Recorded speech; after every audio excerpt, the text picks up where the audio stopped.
Hello, my name is Anthony Ponce.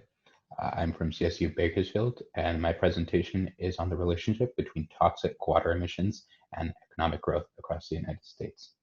So I'll start off by going over a brief outline of what my presentation entails. Start off by covering a bit about the background of my research, talk about the thesis statement behind my research, cover some literature review that individuals have talked about in the past on similar topics, the methodology and the model that I use, the analysis, and finishing off with some concluding remarks.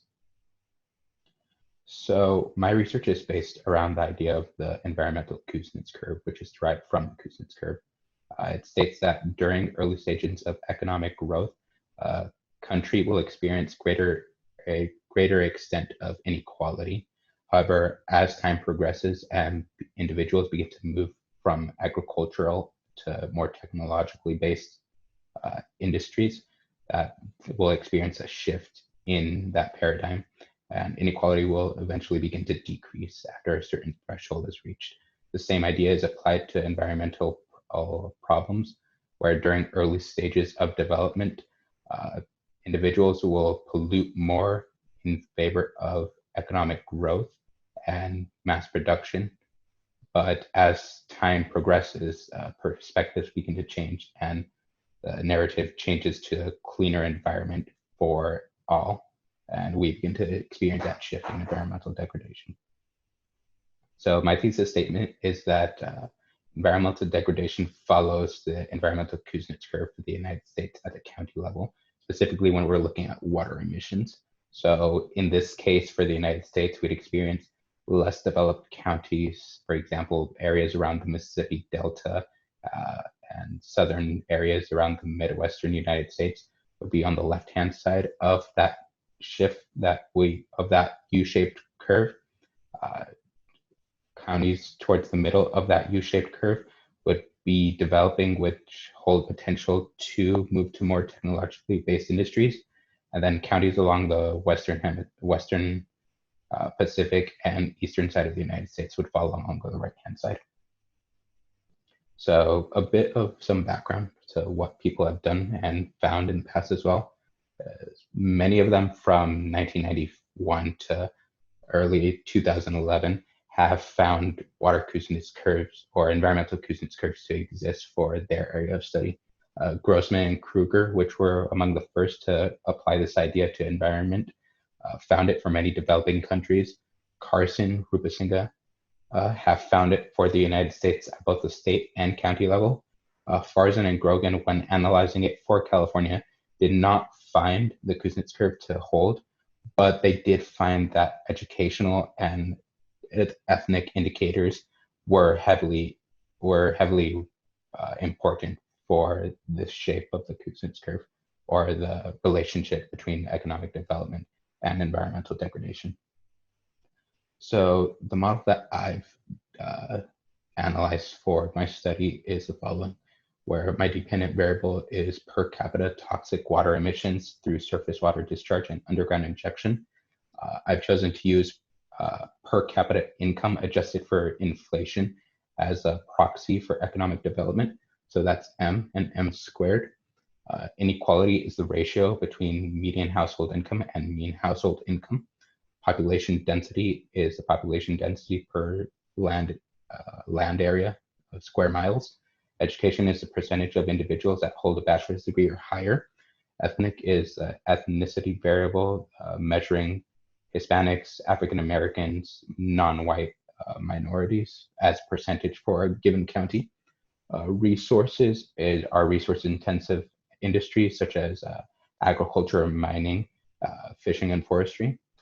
Putnam and Olson are social capital variables, so each of them are indexing the amount of institutions within a given county that promote social well-being among their communities. And precipitation and temperature are both written here. Precipitation being the average liquid perspiration for the United States for a given year, or for a county in a given year, and temperature is the average temperature as well. So is an explanation of what I just stated. The error term is also included. All of these are included for a given county at a given year, and the data ranges from 2010 to 2018 or 2017. So this is the expectations I have for each of them, that the Kuznets curve will essentially exist if the singular term has a positive sign associated with it and a negative sign associated with the squared term. I expect inequality and population density all to have a positive relationship with it. Ethnic, resource, precipitation, and temperature all have a positive relationship with them, with water emissions, and Putnam, Olson, and education to have a negative relationship with them.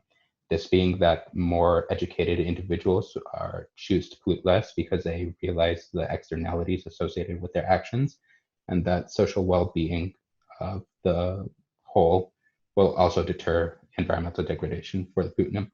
Olson institutions represent rent-seeking activities. So this is a bit of the analysis that I found. So the only variables I found to be statistically significant, I apologize, I was using ordinary least squares regression for this. The initial regressions that I ran were for each individual year across the United States at the county level. The only variables I found to be statistically significant were the ethnic, precipitation, and the resource variables. So I rationalized this, specifically the ethnic variable, being that greater burdens are placed on socioeconomically disadvantaged minorities. And this is mainly associated with the cultural decisions at their living locations. So many individuals that are first generation will choose to support their family members and their communities, and they'll be based around similar activities that promote the well-being of individuals who have been raised in the same ways as they have. Precipitation, this is due to the fact, I apologize, this was lagged by 1 year. This is due to the fact that expectations of markets for water will cause changes in demand. So if it rained a lot in 1 year, then we can expect people to consume more for the following year. So if it rained a lot in a previous year, you can expect people to consume more water and thus or partake in more environmental stressful activities. So if they choose to do that, they'll be polluting more through surface water discharges. And for the resource, it's mainly a given. The more resource intensive the activity in agricultural, in mining, the more likely it is that that county is to pollute.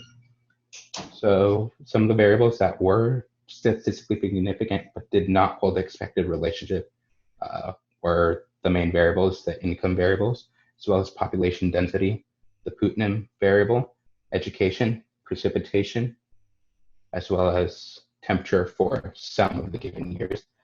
You'll see that I did not include the Olson variable here. I had to drop it due to multicollinearity. So to avoid any problems with OLS, I chose to only keep the Putnam variable. So each of these are essentially due to the fact that the United States as a whole is already a developed country. So even though you have areas along the Mississippi Delta, Midwestern United States, even areas within California, New York, Virginia, that are still would be considered not as developed as more notable places like Silicon Valley, Los Angeles, San Diego County. They still have to abide by the same legislation that everyone else does. So regardless of whether you're educated or not, you'll still be experiencing that same preference that everyone else is. And one variable that I found did not hold an unexpected relationship and was also not statistically significant was the inequality variable. This may be due to the way that I have chosen to express it, and I am further to open to reassessment of that variable for future works. So each of these do show that there is no So my study as a whole showed that there's no indication for a Kuznets curve. However, that the geographic distributions do potentially influence significant explanatory variables as well. So where it is most of these minorities choose to relocate, and to better understand this pattern between economic development, ethnicity components, as well as industry components, would be to apply a panel analysis for it to better capture fundamental differences at the county level, as well as geological differences for this. And these are some of the references that I used. And this concludes my presentation. Thank you very much.